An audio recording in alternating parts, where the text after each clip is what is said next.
மலேசியாவில் நடைபெற்ற உலக சைவ நன்னெறி மாநாட்டில் தருமபுர ஆதீனம் பங்கேற்பு.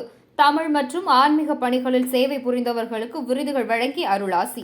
மலேசியா நாட்டில் பத்துமலை முருகன் கோவிலில் உலக சைவ நன்னெறி மாநாடு மலேசியா நாட்டின் நேரப்படி நேற்று மாலை 6 மணி அளவில் நடைபெற்றது.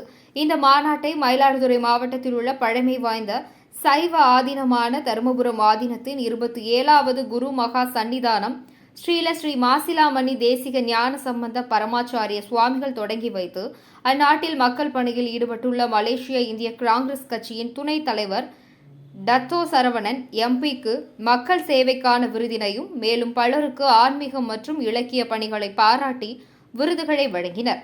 தொடர்ந்து அவர் அருளாசி வழங்கி பேசுகையில், இந்து சமயம் மக்களை நன்னெறிப்படுத்துவதாக உள்ளது, இதனால்தான் இந்த மதம் பல நாடுகளிலும் பரவி வளர்ந்துள்ளது என்றார். இந்த கூட்டத்தில் மலேசிய தமிழ் அறிஞர்கள் மற்றும் தமிழர்கள் ஏராளமானோர் கலந்து கொண்டனர். அடைந்தவர்க்கெல்லாம் நன்னறியாவது நமச்சிவாயவே என்று ஞானசம்பந்த பெருமான் அருளி செய்தார். மற்றைய சமயங்கள் எல்லாம் நன்னறி சமயங்கள் இல்லையா என்றால், ஒழுங்குபடுத்துதல் மட்டும் நம்முடைய சமயம். மற்றைய சமயங்கள் எப்படி வேணுமானாலும் இருக்கலாம் என்று சொல்லுகிறது.